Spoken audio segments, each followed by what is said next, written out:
Araw na ito tatalakayin natin ang isa sa mga pinakamainit na usapin sa mundo ng negosyo at teknolohiya. Bakit nga ba gustong-gusto ni Elon Musk, ang kilalang entrepreneur at visionary, na mag-invest sa Pilipinas? Sa kabila ng kanyang mga proyekto sa iba't ibang bahagi ng mundo, tila may natatanging dahilan kung bakit pumukaw ng kanyang interes ang ating bansa. At alamin natin ang mga posibleng dahilan at implikasyon ng planong ito para sa ating bansa. Una sa lahat, kilalanin natin kung sino si Elon Musk. Si Elon Musk ay isang kilalang negosyante, inventor at philanthropist. Siya ang CEO at lead designer ng SpaceX, CEO at product architect ng Tesla Inc. at founder ng iba pang malalaking kumpanya tulad ng Neuralink at The Boring Company. Kilala siya bilang isang tao na hindi natatakot sa mga hamon at palaging naghahanap ng mga paraan upang iangat ang teknolohiya at lipunan sa mga bagong antas.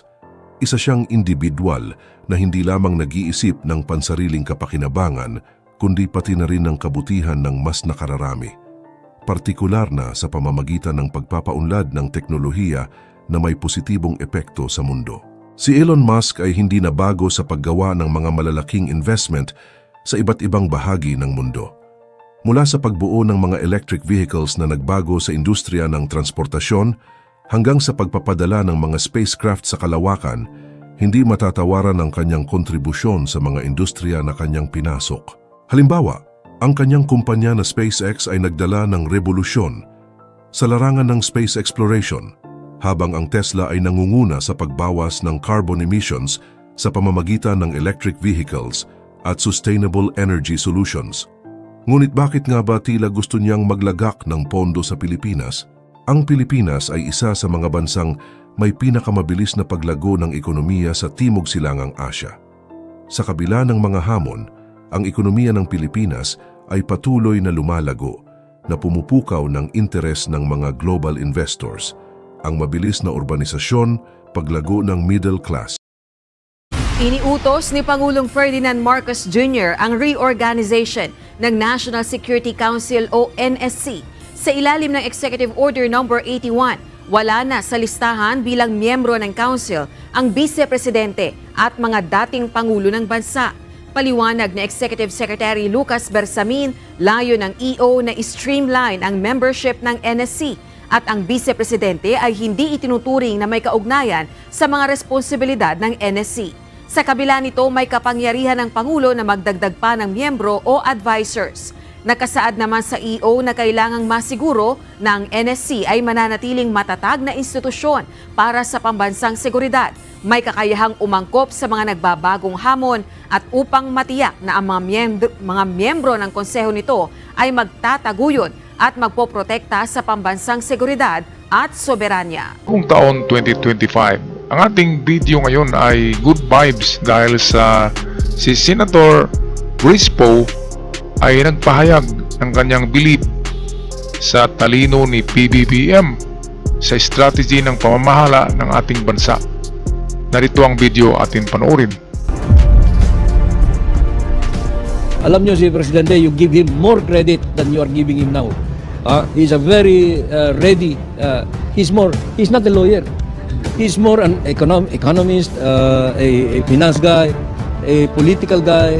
Magaling si Presidente, hindi nyo lang kasi binibigyan ng credit kasi hindi nagmumura. Pagdating sa mga ganon, in-explica nila kung bakit ito ay isang paraan na mas makakatulong sa ating mga kababayan. Ito naman ay ating pinakinggan at pinagbigyan rin. Ang nakakaantig na kwento ni Crispo at ang pagpuri sa katalinuhan ni Pangulong Bongbong Marcos.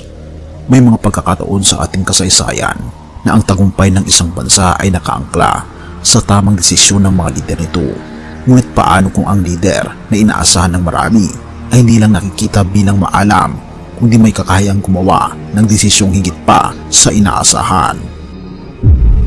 Ganito ang naganap kamakailan sa pagpapasa ng 2025 General Appropriations Act o GAA.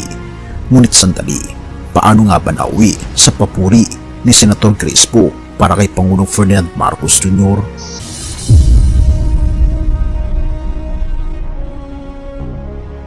Ang ayuda para sa kapos ang kita program o AKAP ay isang cash assistance program na naglalayong tumulong sa mga nangangailangan. Isinulong ito ng House of Representatives sa ilalim ng pamumuno ni Speaker Martin Romualdez. Ngunit marami ang nagtatanong, hindi ba't delikado ang ganitong kalaking pondo sa maling paggamit? Hindi kaya ito mauwi lamang sa pag-aaksaya? Ito ang naging tanong ng marami. Ngunit dito nagsimula ang twist ng istorya. Ang conditional implementation na tila may wagang diskarte. Sa halip na tahasang tanggihan ang pondo o ipasa ito ng walang kondisyon, nagbigay ng isang matalinong hakbang si Pangulong Bongbong Marcos, ang conditional implementation ng AKAP. Hindi niya tinanggihan ang programa, ngunit nilagyan niya ito ng safeguards upang masigurong ang 26 billion pesos ay mapupunta lamang sa tamang kamay. Narinig niyo na ba ang ganitong estilo? Isang balanseng desisyon na may parehong malasakit sa kapwa at pangangalaga sa kaban ng bayan. Ito ang mahirap kasi sa programa na yan yung AKAP.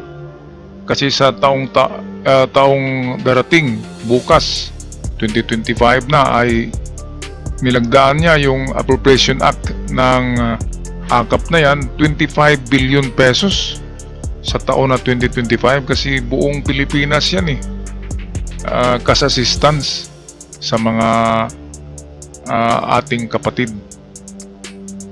Napakalaking halaga niyan, 25 billion ipamimigay lang. Pero dahil sa merong magandang strategy dito, merong mga kondisyones ito na pwedeng bawiin ito kapag hindi nasunod yung mga panuntunan.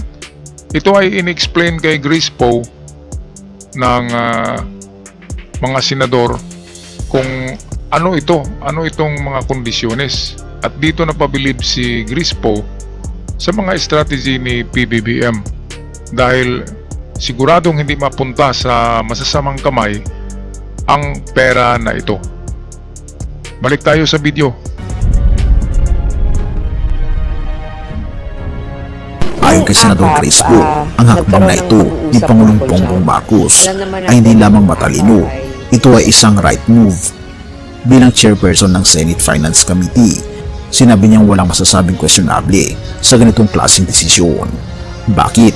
Dahil ito ang klase ng liderato na hindi lang tumutugon sa kasalukuyang problema, ngunit iniisip din ang pangmatagalang epekto ng mga pulisiya. Ang ganitong klase ng papuri mula sa isang senador ay hindi madalas marinig, lalo na mula kay Grace Poe, na kilala sa kanyang matalas na pagsusuri at pagiging kritikal sa mga issue. Ayan, tama. At kung kakandidato nga yan na presidente ang si Grace Poe, ay buboto ako dyan Napakalinis, walang bahid ng walang record na masama yan si Grace Poe. Malinis na malinis. Katulad sana sa kanyang ama noon, di ba? Dapat panalo yung ama niya Fernando Poe. Ang nangyari ay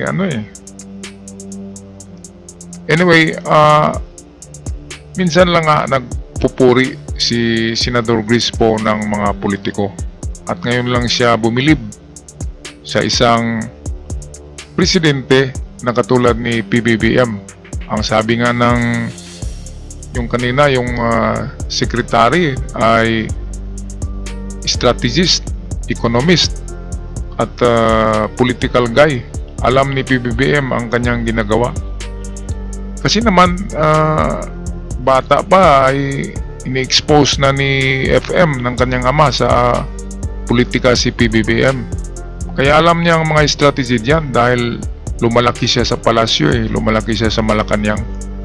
Kaya alam niya ang style ng kanyang ama at siya ay na-train na dito habang bata pa. Kaya like father, like son talaga. Kaya atin suportahan to, PBBM, kasi sunod-sunod na ang mga magagandang programa niya Sunod-sunod. At hindi lang yan, pati sa depensa ng ating bansa ngayon ay napakalaking budget ang inuukol dyan, pero hindi natin narinig na na nagreklamo ang mga senador. Saan kaya kumukuha to ng pera? Kaya nga sabi nila ay baka nakakuha na ng mga interes ng mga ginto ng kanyang ama. Anyway, tapusin na natin itong magandang balitang ito. Ngunit ang kanyang pagkilala kay PBBM ay nagsasabi ng isang bagay. May tiwala siya sa direksyon ng liderato ng administrasyong ito. Samantalang marami ang nagsasabing puri-puri lang ito. Ang katotohanan ay malinaw. Hindi basta-basta nagbibigay ng papuri si Senator Grace Poe. At kung siya mismo ay nagsasabing ito ay tamang hakbang, aba, masasabing may kredibilidad ito. Kaya't ang tanong, bakit nga ba tila bilib na bilib si Grace Poe kay Pangulong Bongbong Marcos? Ang sagot ay simple ngunit malalim. Dahil sa tamang timpla ng malasakit, katalinuhan at strategic na pamumuno na ipinapakita niya. Sa bawat patak ng tinta ng kasaysayan, may mga lider na nag-iiwan ng marka at sa pagkakataong ito, tila natamaan ni Pangulong Bongbong Marcos ang tamang nota. Ngunit ang tunay na tanong, ito ba ang simula ng mas maraming matatalinong desisyon para sa bansa o isang kwento lang na magtatapos ng maaga? Bago mo sagutin, isipin mo ito. Kung si Senator Grace Poe na hindi madaling mapabilib ay nagsasabing ito ay right move, hindi ba't nararapat lamang bigyan ng pagkakataon ang administrasyong ito?